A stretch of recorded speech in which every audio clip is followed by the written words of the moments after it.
Have you ever found yourself sitting quietly, maybe with a cup of coffee in hand and wondering, how did life move so fast? One moment you're raising a family, chasing dreams, running errands without a second thought. And now, the days feel a little slower. The body doesn't respond quite like it used to, and even the mind, sharp and lively for so long, sometimes feels like it's wandering a little further from home. Aging brings a lot of beauty, wisdom, freedom, memories that most people can only dream of, but it also brings challenges. Especially after we cross that 80-year mark, life can begin to feel different in ways no one truly warned us about. That's why today we're having an honest heart-to-heart, not to scare you, but to prepare you, and to remind you that even in facing some of the tougher truths, there's so much strength, dignity, and joy still ahead. We're going to talk about 5 harsh realities of life after 80, things every senior deserves to understand. And more importantly, we'll talk about how to meet these realities with resilience, hope, and grace, because knowing what's coming is half the battle. And being ready is how you keep living fully, no matter what age you see in the mirror. So, let's begin. The first reality we need to face is that physical strength tends to decline faster after 80.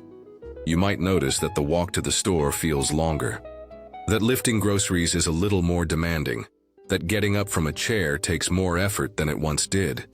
It's not because you've done anything wrong, it's simply biology. Our muscles naturally shrink with age, a process called sarcopenia, and after 80 it speeds up. But here's the good news. Even though the decline happens, you're not powerless. You don't have to accept frailty as your destiny. Gentle strength training, balance exercises, even simple stretches each morning can make a world of difference. I know a woman named Martha, 84 years old, who started lifting light weights at home after realizing she was having trouble opening jars. Today, not only does she open every jar herself, she carries her own groceries proudly. The key isn't trying to fight aging like an enemy. It's treating your body like a trusted friend that needs more care than it used to. It's about small, consistent efforts that keep you independent, mobile, and feeling good in your own skin. And that brings us to another reality.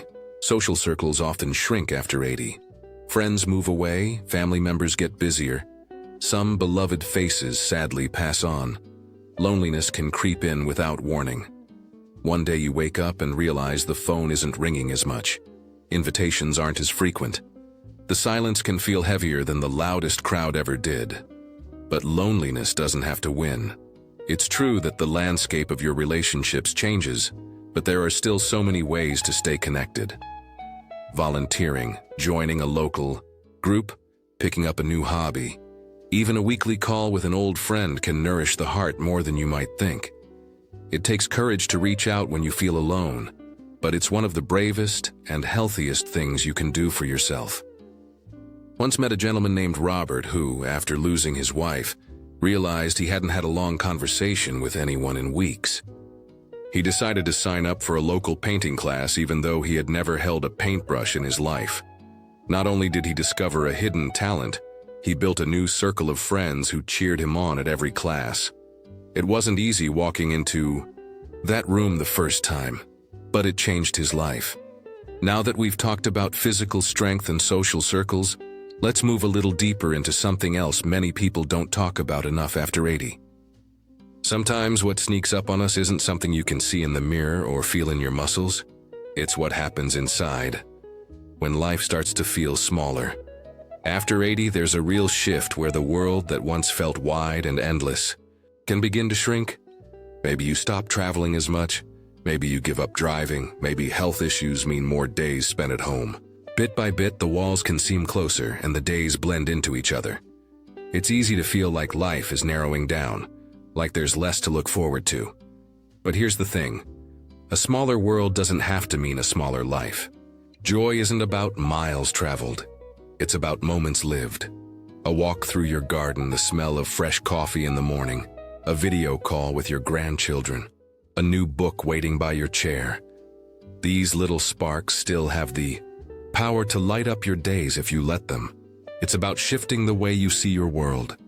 Instead of mourning the things that have changed, you start focusing on what you can still do, still explore, still enjoy.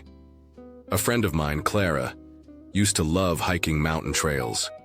Now at 86, she can't tackle those steep climbs anymore, but she's turned her backyard into a bird sanctuary.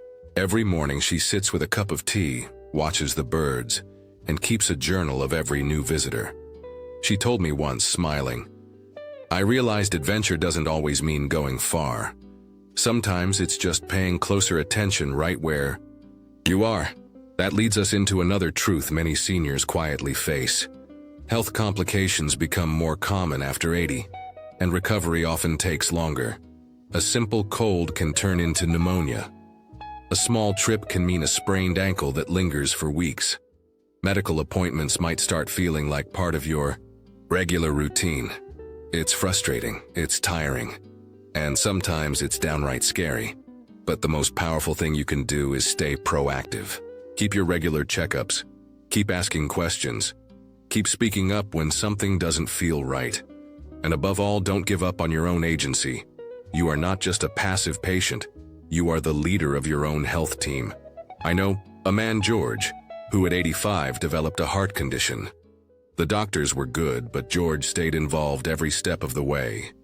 He kept a little notebook where he wrote down symptoms, medications, and questions to ask at every appointment. His care team loved it, and because of his efforts, they caught a small problem early that could have turned into something much worse. George told me later, "I may not have the same body I had at 40, but I can still be the boss of it." Even when the body slows down, the spirit can stay strong, the mind can stay sharp, the heart can stay hopeful. And that's the thread running through all of this. Strength doesn't always look like muscles or miles. Sometimes it's simply choosing to stay engaged, even when life gets harder. Now that we've explored the realities of physical strength, shrinking social circles, a smaller world, and health challenges, it's time to touch on one more truth that's often the hardest to talk about, yet one of the most important to understand. One of the most difficult realities after 80 is that saying goodbye becomes part of life more often. Friends, family, neighbors, people you've known for decades may leave before you do. Each loss carries its own weight. Each one is a reminder of how precious and how fragile life truly is. Grief doesn't disappear just because we've experienced it before. It doesn't get easier with practice. If anything, it cuts a little deeper each time because each goodbye holds a lifetime of memories. You might find yourself sitting in the quiet, holding a photograph, feeling a loneliness words can't quite touch. It's natural to feel sadness and to mourn what once was. But grief is also a sign of love, and love never leaves us. It changes shape. It weaves itself into the way you laugh, the way you tell a story, the way you carry forward the best parts of the people who touched your life. Holding on to love doesn't mean you have to move on or forget. It simply means you let yourself keep living while carrying their memory with you.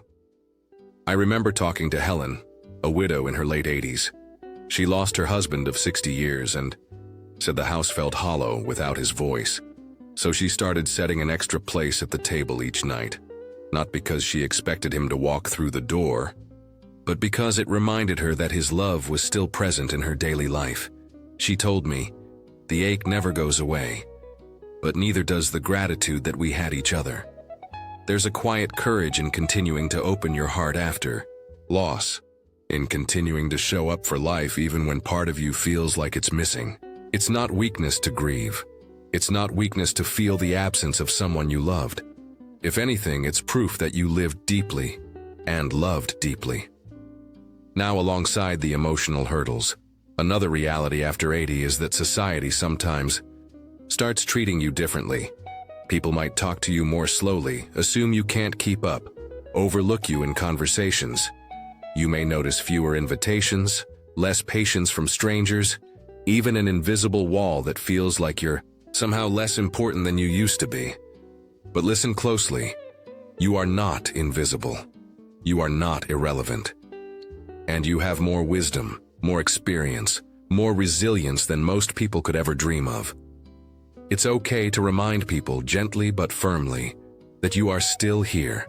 Still thinking, still dreaming, still laughing. You are not a ghost, you are a living, breathing story. And your presence matters.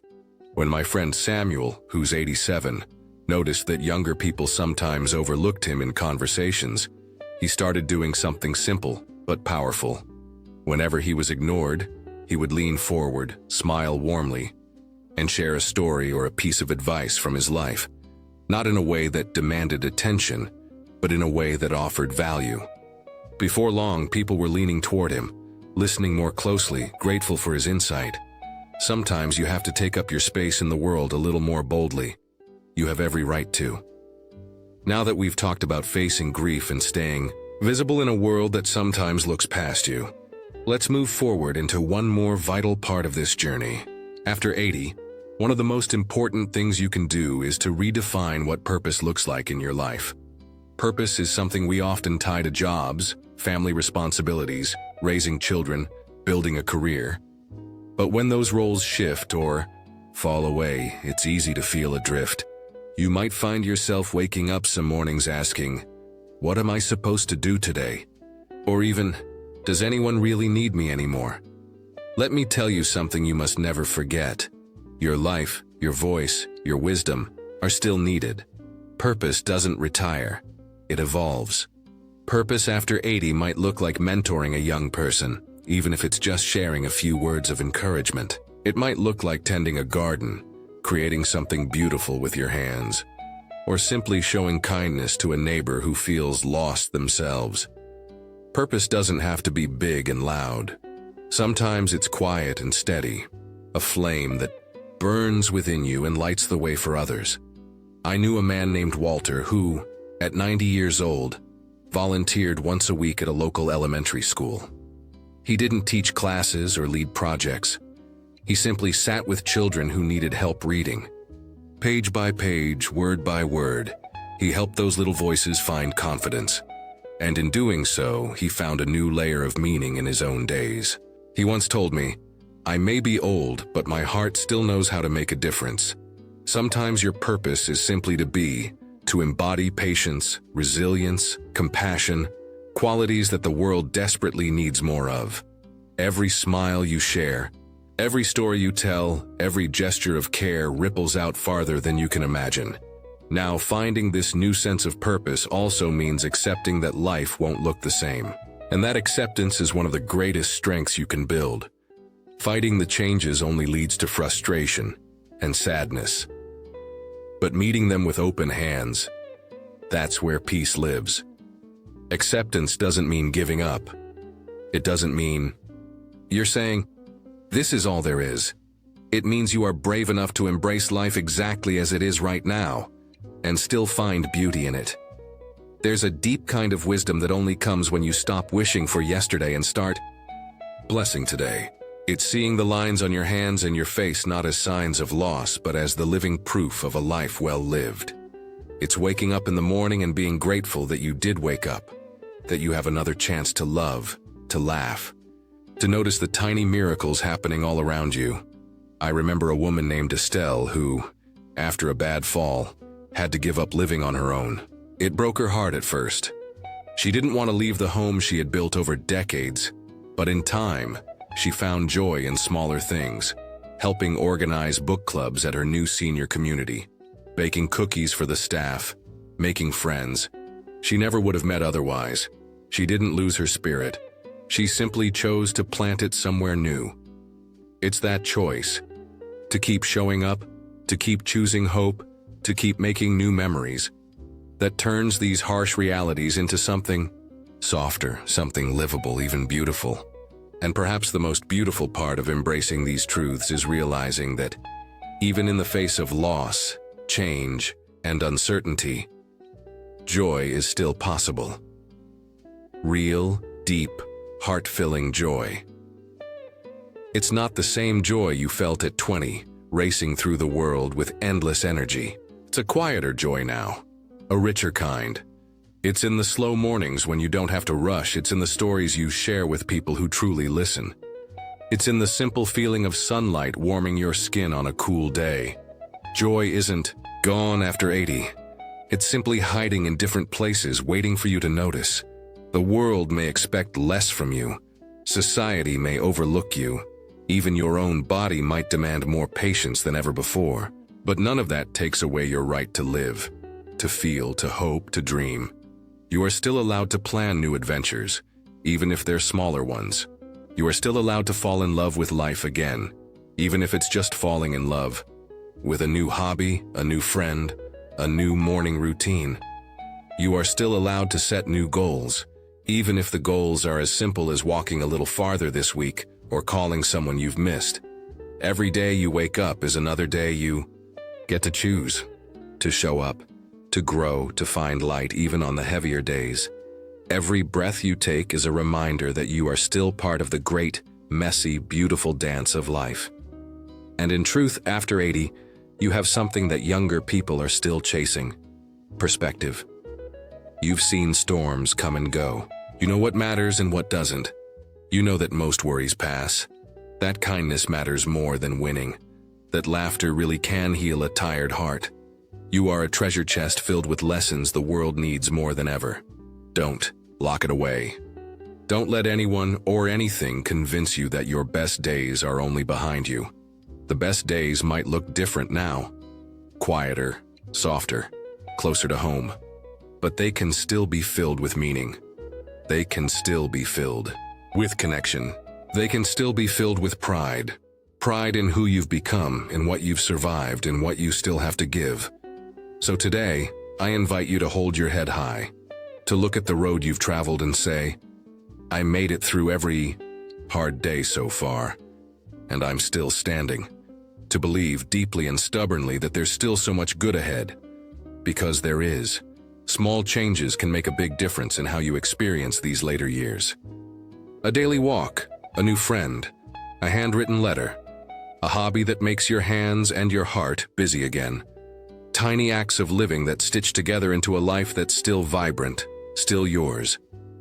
If anything in today's conversation resonated with you, if you've ever faced these realities and kept moving forward, I'd love to hear about it. Share your story in the comments. You never know who your words might encourage. And if you found this video helpful or uplifting, give it a like and subscribe to the channel for more heartfelt conversations like this. We're building a community here, a place where every year lived is something to be proud of, not hidden away.